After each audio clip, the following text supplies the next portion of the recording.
She pulled the gate shut with that smug little wrist flick she always did when she was making a point. The designer suitcase wheels clicked once across the cobblestone before catching in a crack. She didn't even glance back, just yanked it, adjusted her oversized sunglasses, and strutted like the front yard was a runway. I was still holding the garden hose. "Don't do this, Valerie," I said, quiet but not passive.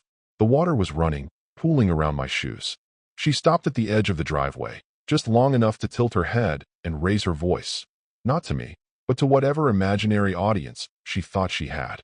"It's a business trip, Mark. I know that's hard for you to grasp from your little suburban watering can fantasy, but some of us have lives." "Yeah," I nodded, letting the hose soak the lawn. "Just make sure your life doesn't expect to come back through this gate." That got her to turn. Briefly, the corner of her mouth curled into what she probably thought was a smirk, but it looked more like a tick, like her face hadn't quite caught up to her bravado. "You're paranoid," she said, starting to roll the suitcase again. "It's all your work, Mark. You made everything so dull I needed a damn break." I didn't argue. I just shut off the hose, coiled it like I always did. Neat loops, same hook in the garage wall. Rituals are funny like that. They calm your hands when your brain is revving up for war. An hour later, she posted the first photo. From the airport lounge. Champagne, stem tilted like she was auditioning for a reality show. Caption read, "Some men water plants. Real men book jets." I didn't like the post. Didn't comment. Didn't even save it. I just walked into my office, the one she never bothered to ask about, because to her I was retired. Opened the drawer labeled contingency. It was alphabetical, right under crisis communications and above dissolution. What was in there wasn't revenge. It wasn't even rage. It was precision. Letters, contracts, access logs. A printed amendment from 7 years ago, back when I was still drafting executive contracts as a favor for an old friend. Valerie had no idea that friend was Glenn, or that the man she thought she was seducing away from his family happened to owe half his golden parachute terms to me. She never once asked why our house was in my name alone, why I insisted we live inside that specific gated community with those specific bylaws, or why I still paid for 3 different data providers even though we only had 2 phones. Because Valerie never looked down. She only looked at what sparkled, and by the time she noticed something was off, the floor would already be gone beneath her heels. Before I go on, if you're listening to this and you're not subscribed yet, maybe do it now. More than 90% of you tune in without hitting that little button.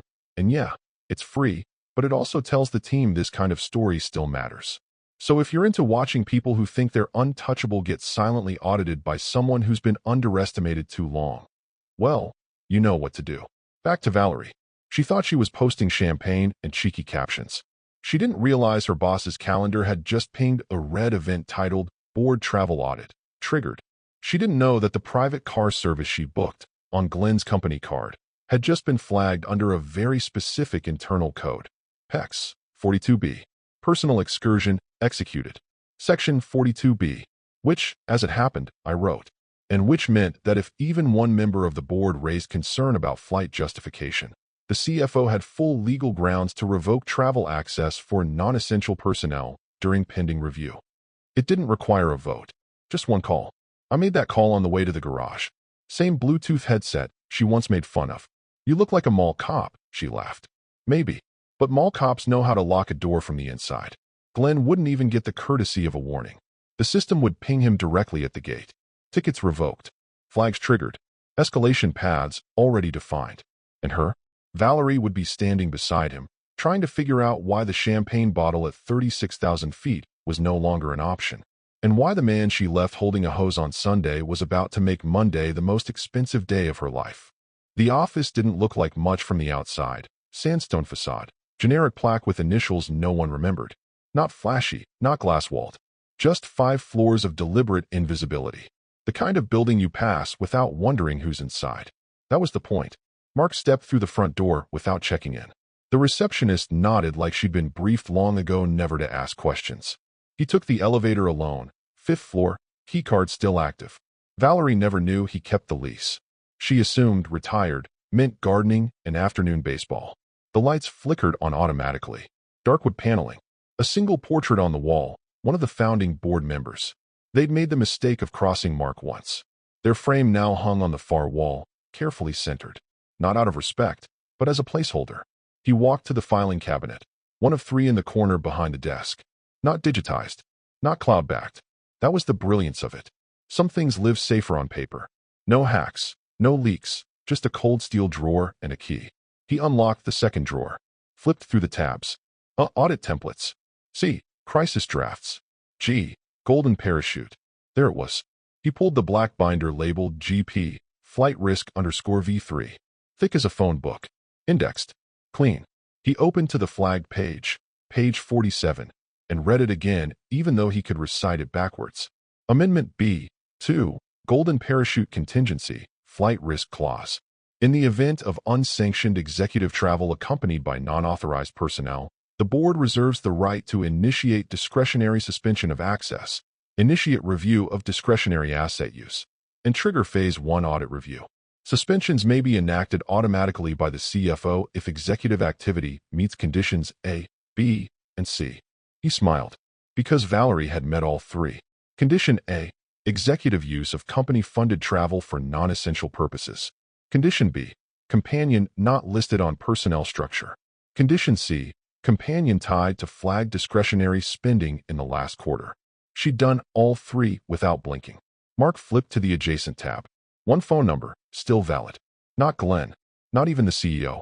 Just the motion officer for the board. A woman named Diane who owed him a favor. A favor signed 12 years ago, involving a quietly buried scandal and a 10-minute call that saved her marriage, her shares, and her spine. He pressed the number. It rang once. Diane, he said. Need to push a travel motion up the docket. Executive level. Flight risk triggered. Name. Glenn Harmon. A pause. Then a tone shift. Understood. Also need asset exposure on companion discretionary. Valerie Harmon. Another pause. You want this escalated to board legal or just internal? Start with internal, but make sure it leaks. She chuckled softly. Still surgical as ever. Just slower hands. Not a slower mind. He hung up and dropped the binder into the burn box next to the safe. He wouldn't need it again. He walked to the small window, looked out at the concrete skyline. Valerie thought he didn't matter anymore. Thought he was out of the game. But what she didn't understand was that retirement wasn't the end of power. It was just a change in venue. You stop running the race, and you start designing the track. Valerie's little affair with Glenn wasn't just infidelity. It was trespassing. She'd stepped onto a board he helped build, played footsie with an executive who still answered to policies he had personally written. She never asked who wrote Glenn's severance clause. Never asked who gave the green light on his hiring. Never wondered why Glenn never talked to Mark at holiday parties, or why the two of them never once made eye contact. Because Glenn knew. And that was the beauty of it. This wasn't rage. It wasn't jealousy. It was engineering. He pulled out one more document, an old one. A contract from when Valerie had taken her first position with Glenn's firm. Hidden in the standard boilerplate was a line most people missed. Spouse/partner relationships involving firm executives may be subject to third-party ethics review if conflicts of interest arise. She'd signed it. Of course she had. Back when she still spelled her name with a little heart over the I on thank you notes. And now, Mark was that third party. Quiet. Legal. Unavoidable. He sent the final email to the board's internal legal group. Just 3 sentences, no flair, no threats. Motion to review discretionary travel. Asset exposure suggests non-compliant pattern. Full audit requested under Clause B, 2. He didn't sign it, Mark. He used his board title. M.T. Harmon, Non-Executive Policy Advisor. Board of Ethics and Internal Governance. 5 minutes later, the CFO's inbox pinged. The system flagged Glenn's travel itinerary. The companion listed under Personal Guest triggered a subroutine. Valerie's name pinged again. This time from a card swipe at the executive lounge using a corporate account. Phase 1 audit was greenlit. And Valerie? She was mid-laugh in a private lounge, swirling champagne like it was invincibility. She didn't know the clock had just started, or that by the time she reached the gate, the door wouldn't open. Because the man she thought was done was just getting ready to file. The gate agent smiled at first. One of those professional, barely there smiles that belong to corporate brochures and dental clinics. Glenn stepped forward confidently, handed her the boarding passes like he was offering winning lottery tickets. Valerie adjusted her sunglasses again, indoors, of course, and tapped her heel impatiently. She didn't like waiting in lines. She'd made that clear with a smirk and an Instagram caption the night before. Coach is a mindset. Private is a lifestyle. The agent scanned the first pass. Beep. Scanned it again. Longer beep. Her smile faltered. One moment, sir. She glanced at her screen, then at Glenn. I'm getting a flag on this booking. Glenn raised an eyebrow. Flag. Access revoked, she said carefully, as if reading it twice in her mind before speaking it aloud. Looks like this flight is no longer available under the current credentials. Valerie snorted. What is that? Airline speak for try again. We're global elite. The agent looked at her politely, not responding. Let me check with the supervisor. Glenn's phone buzzed. He glanced down, casually at first. One text. From his CFO. Pull back. Now. Audit triggered. Do not board. He stared at it. Buzz. Another one. He knows. Just 2 words. No name. No explanation. But he knew exactly who it meant. His hand dropped slowly to his side. Shoulders stiffened.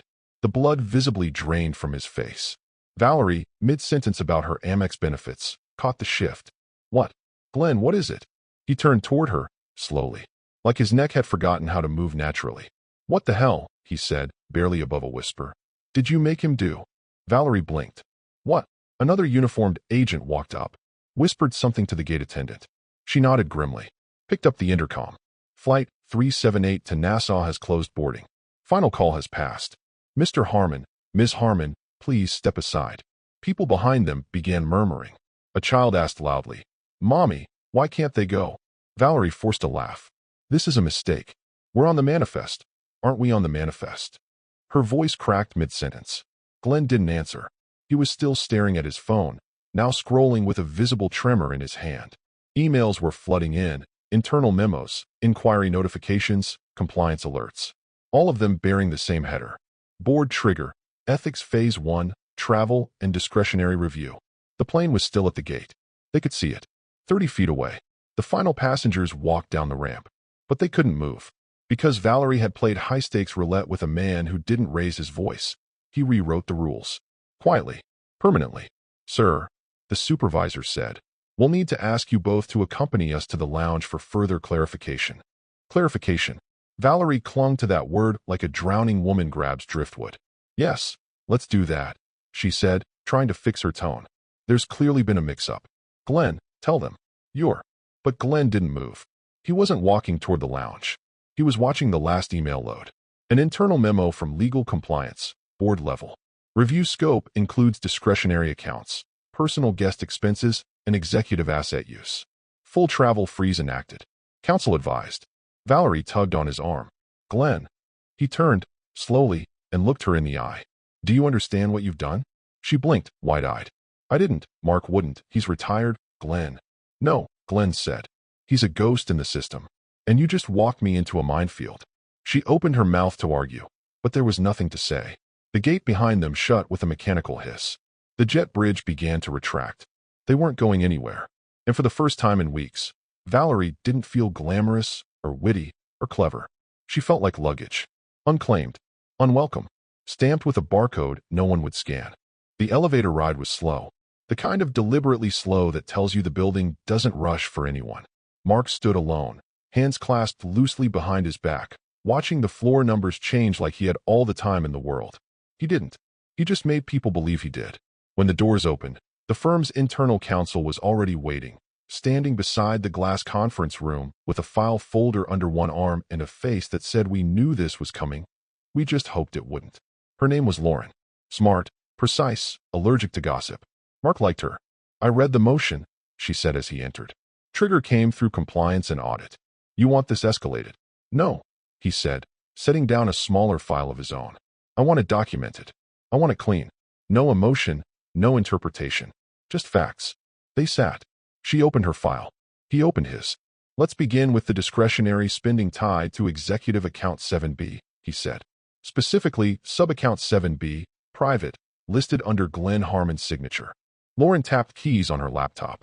That's his personal expense draw. Within rights, if used appropriately. Mark slid a single paper across the table. It was a dining receipt. For figures. Wine older than the intern who processed it. Glenn's signature in blue ink. Underneath it, Valerie's name. As of that date, Mark said calmly. Was she an employee? Lauren didn't answer. She was already pulling up HR records. Valerie's file appeared. On temporary contract, she read aloud. But not active for that pay period. Authorization pending. No formal role assigned. And yet, Mark added, tapping the receipt, she was taken to an executive dinner billed to the company, marked as Project Collaboration. Lauren sat back. Second item. Mark continued, flipping a page. Airfare booked under Executive Access A3. Business class, international, listed as partner travel, compliance exempt. He looked up. There is no such exemption. Lauren exhaled through her nose. There isn't. At least not anymore. Correct, Mark said. It was removed 2 fiscal cycles ago. I wrote the memo myself. She nodded once. You're setting up an ethics breach. Pattern behavior. Paper trail. I'm not setting up anything. I'm simply presenting what exists.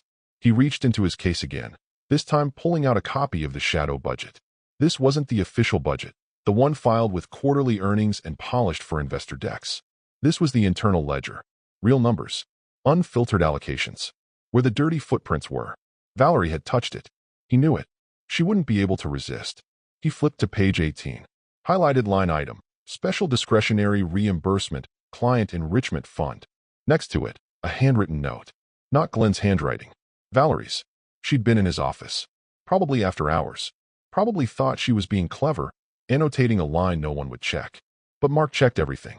That was his quiet obsession, catching the things no one was supposed to see. Lauren looked at it. She had no clearance to even access this. Which, Mark said, is why I'd like it included in the file. If you don't mind. There was a long pause. Then she asked, carefully, do you want her removed from the consultant roles? Officially. Mark leaned back. No. I want her listed as under review.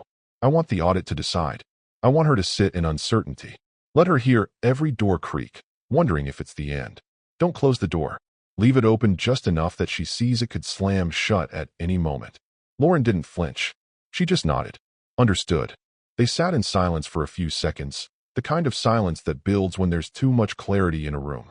Then Mark said, add one more document. He reached into his jacket, pulled out an old company memo, dated 5 years back. It outlined rules for executive discretionary power post-incident, when an executive had been caught billing personal travel as business expansion. The memo had been co-signed by Glenn. Mark tapped the signature with his index finger. He knew the rules. He helped write them. Lauren closed the folder. This goes above HR, she said. We'll need to inform legal and risk. I'd prefer if the board hears first. Diane knows what to do. Lauren nodded. You're not asking for his removal? No, Mark said again. Because I don't have to. And he meant it. Glenn wasn't going to survive this. Not because Mark made a grand case, but because Mark built the structure Glenn had walked into. The walls weren't closing in. They were already closed. Glenn just hadn't noticed until the lights flickered. As for Valerie, she was somewhere in an airport lounge, still refreshing her flight status. Probably still blaming technical issues. She had no idea the turbulence wasn't in the air. It was at 30,000 feet below, in boardrooms, inboxes, and document archives where her name was now officially part of an investigation folder labeled Phase 1, Conflict Exposure. No screaming. No scandals. No press. Just the sound of a career unraveling on company letterhead. The rideshare driver didn't say a word the entire ride. Valerie had slammed the car door hard enough to rattle the dashboard, her suitcase thumping in the trunk like it had something to prove. She'd marched across the airport like someone owed her a parade and barked at 2 flight agents before stomping out to the curb. Now she was scrolling through her phone, muttering. Messages unanswered. Glenn had stopped replying after her 3rd text. Her last one. We need to get ahead of this. Still had no red receipt. That terrified her more than the gate debacle. As the car pulled up to the gated entrance of their upscale neighborhood, she leaned over. You can just drop me at the mailbox. I'll walk to the house. The driver nodded. The gate stood silent in the midday sun, untouched elegance. Valerie keyed in her access code. The screen flashed red. Access denied. She blinked. Tried again. Access denied. She hissed, You've got to be kidding me, and hit the call button for the HOA security line. A clipped voice answered. Sunridge Estates, HOA. Hi, this is Valerie Harmon. My gate code isn't working. A pause. Oh, the voice said. Ma'am, ownership of that property was recently transferred. That access code has been deactivated per protocol. Valerie's stomach dropped. Transferred? To who? That house is. I'm sorry, the voice interrupted. We're not authorized to disclose private ownership details over the phone. You'll need to speak with your attorney. Before she could shout, the line went dead. The car was already pulling away. She marched up to the gate, ready to press her face against the camera, but the lens had already dimmed, as if even it had decided she was no longer worth recognizing. She muttered a curse, reached into her purse, and pulled out her phone to open the smart home app. She'd connected everything: lights, doors, cameras, HVAC. Mark never touched it. He hated tech. If it needs an update to let me in, it's not a house. It's a hostage situation. At the time she'd laughed. Now she was the one locked out. She opened the app. It spun, then blinked off. No connected properties. She tried again. Nothing. She clicked through to the admin panel. You are no longer listed as a user. Valerie just stood there, wind kicking up her blazer. Her feet aching from airport heels she hadn't taken off. Her suitcase sat beside her like a silent witness.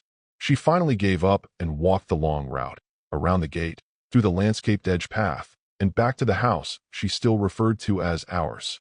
Except it wasn't. Not anymore. The driveway was empty. No mail in the box. Porch light dead. She stepped up to the front door and froze. Taped to the glass was a single envelope. White. Her name on the front, in Mark's handwriting. Not cursive. Not threatening. Just matter of fact. She ripped it open. Inside, one line on a piece of standard printer paper. You took flight. So did your access. No signature. No return address.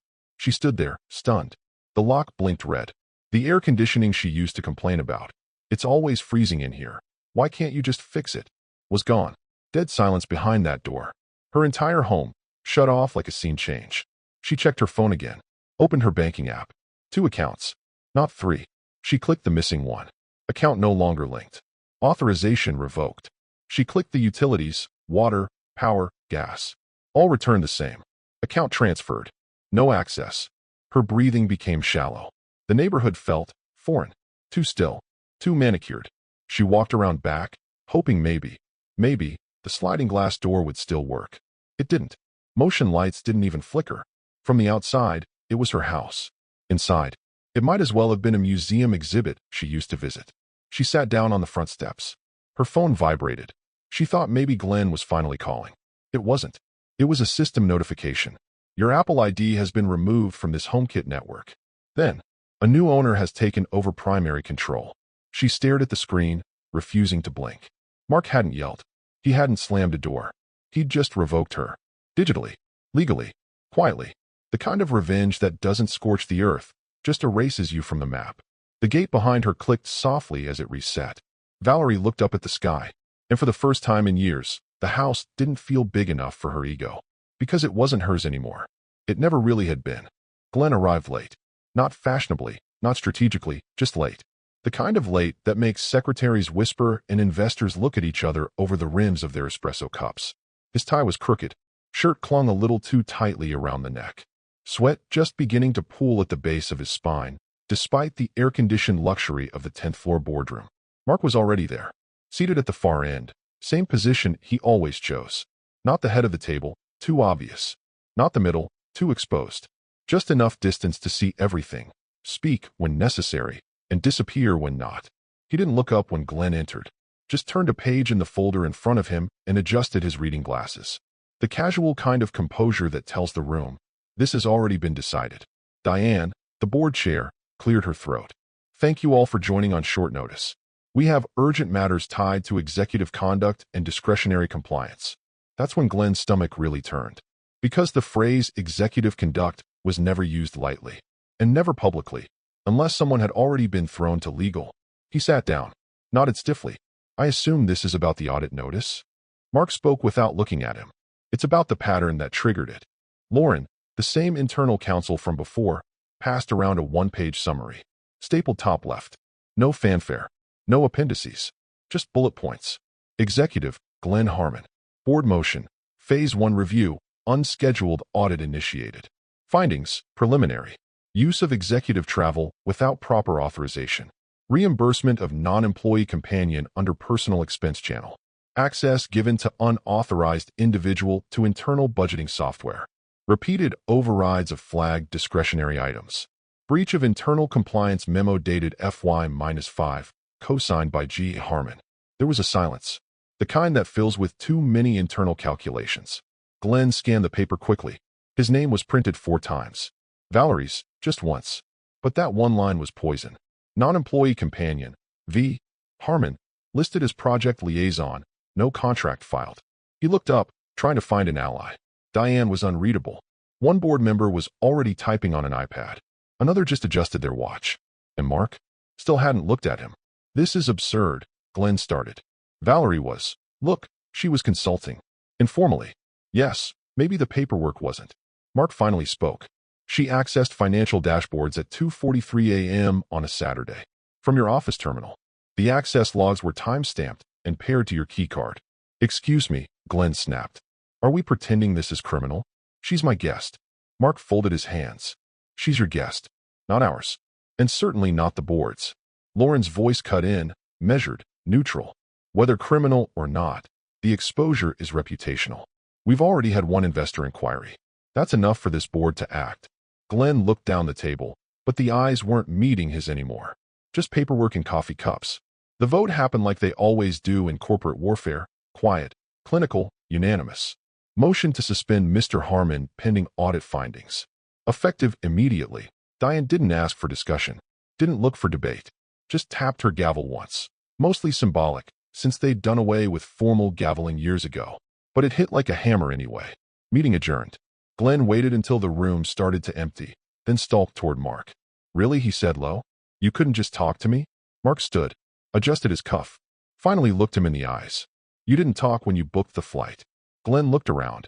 Everyone was pretending not to watch. Mark added, quietly. You brought personal chaos into a structure I helped build. You gambled with policy. And you did it with someone who doesn't even spell her last name the same way twice on tax documents. Glenn swallowed. She said you were retired. I am, Mark said. That's why I have time for due diligence. Then he walked past him, slow and deliberate. As Glenn stood there, phone buzzing in his pocket, another message appeared. Investor alert. Portfolio rebalancing, pending executive risk review. The ripples were already reaching Wall Street. He pulled out his phone and opened the investor dashboard. Valerie had just texted again. Did you fix it? He didn't reply. He couldn't even remember how to spell control anymore. The first notification came through while she was in the hotel bathroom, brushing her teeth with the same energy she used to deliver passive-aggressive jabs over brunch. Her phone lit up on the marble counter. Then again, and again. By the time she finished rinsing, it looked like a Christmas tree. She picked it up, half smirking. Maybe it's Glenn. Maybe he fixed it. But the screen didn't show his name. It showed headlines. The first one read, Bergstrom Group quietly withdraws from multi-year partnership with Harmon Strategic. The article was dry, polite. Realignment of vision, philosophical differences, unforeseen reputational risk. But Valerie had been in enough rooms to read between the lines. They weren't just canceling a contract. They were disowning a connection. She clicked the next one. A post from an anonymous insider account. Client retreat guest list scrubbed. No more plus ones with designer bags and NDA mouths. You know who you are. She stared at that sentence, the way someone stares at a locked door they forgot to check twice. Because just 3 weeks ago, that client, Bergstrom's VP of strategy, had invited her personally to their winter retreat in Telluride. Private lodge, catered dinners, luxury gear with logos on the sleeves. The kind of trip people didn't post publicly, but everyone talked about after. Glenn had said it would be great optics. She had said, I'll pack something backless. Now, Bergstrom had not only pulled out of the partnership, they'd made it public. She sat down hard on the edge of the bed, robes slipping from her shoulder, mascara still untouched. The little spinning hotel room mirror caught her reflection, and for once, she didn't like what she saw. Her phone buzzed again. This time, it was just a trend alert. Hashtag Valerie Harmon, briefly trending in finance Twitter. The comments weren't kind. Some were cruel. Most were sarcastic. A few were surgical. When your networking session gets flagged by 3 ethics committees and a gate agent. Corporate Barbie meets HR protocol. New rule. No more +1s who call themselves energy consultants. She wanted to scream. To throw the phone across the room. To sue someone. But the emotion that actually hit her first? Aloneness. She opened her messages. Scrolled down to Glenn. Typed. Did you know Bergstrom was pulling out? Call me. Please. Delivered. Not read. She called him. Voicemail. His recorded voice sounded like it had been left in a drawer too long. Detached. Bored. Formal. You've reached Glenn Harmon. Leave a message. She hung up. Tried again. Blocked. She blinked. Checked her contact list. Scrolled to Mark. Hit call. The dial tone never came. Just a one-line error. This number is no longer accepting calls from your contact.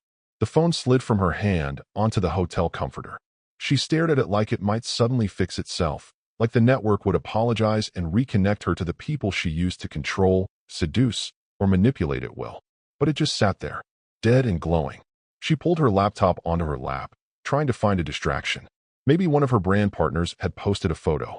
Maybe a new email came in confirming her spot on the speaking panel next quarter. But the inbox was quiet. Too quiet. She clicked into one of the finance forums. Searched her name. Someone had posted the now infamous gate video. Grainy, shot from a few rows back. There she was, Valerie, in full designer flight wear, arguing with the airline agent while Glenn looked like he'd aged 10 years in 5 seconds. Caption: when your business trip turns into a compliance seminar. 26,000 views. And climbing. The comment that stung the most wasn't the cruelest. It was the truest. She really thought the guy watering hedges was done with her. Nah, he was just waiting for the right clause to bloom. She closed the laptop, turned off her phone, and sat in the hotel silence, wrapped in a robe that suddenly felt 2 sizes too big. The bed was too cold. The room was too still. And the life she'd spent years building on charm, deflection, and other people's money was collapsing through her screen, one notification at a time. Valerie waited until nearly midnight to call, not because it was strategic, but because it took that long to convince herself she still had leverage. Some piece of history, some flicker of loyalty, some remnant of a bond that hadn't been vaporized by the past 2 weeks. Haley didn't answer at first. Just voicemail. Valerie almost hung up, but the beep came too fast. Haley, it's me. Look, I know things are bad right now. I know your father is probably telling you a version of events that makes me look. She stopped herself, regrouped. That makes me look worse than I deserve. But you know me. You know I tried. I was there. I raised you, didn't I? Please call me back. She ended the call and stared at the screen, thumb hovering. No read receipt. Just silence. Then, 20 minutes later, her phone vibrated. One message. No greeting. No punctuation. Just a photo. Valerie tapped it. It was a scan of a deed. Clean. Crisp. Official. Haley's full name at the top. Haley and Miller. Below it, property description. 0.87 acres, single-family dwelling, title transferred in full. Signature line, Mark T. Harmon. No lawyer's signature. No cosigner. Just him. Underneath the photo, Haley had added a short message. He said to build something that couldn't be taken from me. That was it. Valerie stared at the screen for what felt like hours. Not because she didn't understand, but because she finally did. Mark wasn't just punishing her. He was replacing her. Quietly. Deliberately. Piece by piece. She scrolled up through their old texts. The birthday photos. The time she and Haley went to that ridiculous candle-making class.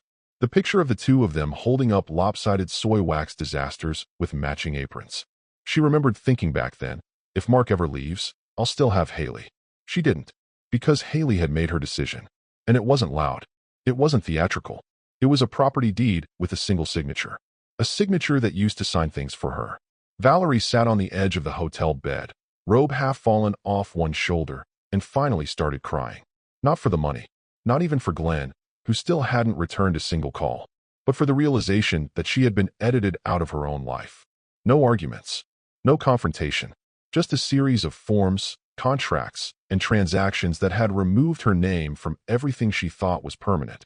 Haley had taken her place, not just emotionally, but legally, structurally, generationally. That house. Valerie had picked out the countertops. She remembered holding up tile samples in a Home Depot like she was building a legacy. Now it was Haley's. The woman Valerie used to say was Mark's pet project had become the one holding the keys. And Valerie was sitting in a hotel room paid for on a credit card she wasn't sure would clear tomorrow. She wanted to call back. Wanted to scream. Wanted to explain. But what would she even say? Please don't let your father erase me. He already had. Not with fury. Not with cruelty. With precision. Mark had taken everything she weaponized, status, charm, entitlement, and audited it. Then rebuilt it under someone else's name. Someone who wouldn't forget anniversaries. Someone who didn't post champagne selfies in executive lounges. Someone who, when told, build something that can't be taken from you, actually listened. Valerie curled up on the bed and stared at the phone again, hoping maybe, just maybe, Haley would write back. She didn't. Not that night. Not the next morning. And somewhere across town, the daughter Valerie had once tried to freeze out of family photos. was moving into a house she now owned outright, with floors Valerie picked, and doors she'd never walk through again. The badge didn't beep. Valerie pressed it again, harder this time, like force would somehow override the system's judgment. But the turnstile didn't move. The red light blinked twice, indifferent. She stood there for a beat too long, trying to decide if she should act confused or outraged. She went with confused, less risky. "Must be a glitch," she said to the receptionist, flashing the same rehearsed smile she used when returning items after the return window. "It worked last week." The receptionist didn't move. She didn't even fake a smile, just pressed something under the desk and looked away. Two security officers were already approaching from the hallway.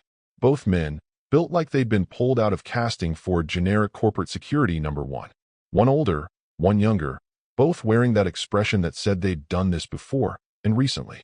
"Ms. Harmon," the older one said, not unkindly, "we'll need you to come with us." "I work here," Valerie said flatly. "You're listed as a contractor," he corrected. "But per directive from compliance, we've been instructed to revoke all access and escort you off-site." Her mouth opened, then closed. "Escort?" she repeated, as if it were a slur. The younger one handed her a manila envelope. Documentation from legal. She tore it open, hands shaking just slightly. "Notice of termination, effective immediately. By directive of the Board of Ethics and Legal Compliance, your contract has been nullified due to violations of discretionary access policy, unauthorized account activity, and improper use of executive credentials." The bottom was signed by someone she didn't recognize. Not Glenn, not even someone in HR. Just a flat title, Internal Counsel, Risk Division. She turned toward the desk, eyes darting. "Get Glenn. Now. He'll fix this. He's in a board session," the receptionist said without looking up. "And you're no longer on the approved contact list." That line hit her harder than the envelope. Approved contact list. She wasn't even recognizable to the system anymore. Valerie's voice rose. "This is absurd. I'm a consultant. My name is on projects that brought this company 7 figures. Check the deliverables on the investor pitch from Q2. The younger guard shifted, just slightly. "Ma'am, let's not make this harder than it has to be." "This isn't happening," she muttered, stepping back. "This is a mistake." But her badge, still in her hand, blinked again. Red. No error message. Just a digital no. They didn't handcuff her. No one dragged her. But somehow, the quiet walk across the polished tile felt more humiliating than anything else. People looked up. She recognized faces. Some gave tight, pitying smiles. Most looked down, pretending to answer emails. No one stopped her. By the time she hit the revolving glass door, her cheeks were burning. Not from rage, from understanding. They'd been waiting for this. She stepped into the afternoon sunlight and immediately regretted it. The parking lot was too open, too bright. Her car was gone. She'd given it to valet the day before and hadn't claimed it. She didn't even remember where her ticket was. She walked to the edge of the lot and sat on the concrete parking block, ignoring the way her heels dug into the back of her ankle. Pulled out her phone. Opened her inbox. One new message. Subject, advice. From Mark. She didn't breathe as she opened it. It was only one sentence. "Next time someone offers you a first-class seat, ask what the landing looks like." No sign-off. No punctuation. No gloating. Just a single reminder. He had seen the entire arc of her trajectory long before the takeoff. She looked up at the building behind her, the mirrored glass that used to reflect her ambition. Now it just reflected someone lost. Someone who didn't realize that high altitudes only help if you know where the runway is. And Valerie? She'd never bothered to check where the ride ended, because she thought someone else would always be there to catch her when she fell, until the someone she underestimated the most became the architect of the landing. The mailbox stuck. She had to yank it twice before it gave, metal screeching against metal like even it resented her now. Inside, a single envelope, cream-colored, thick paper. No return address. No handwriting. Just her name typed, centered, precise. She knew before she opened it. Back inside the apartment. No, the unit, as the leasing office insisted on calling it.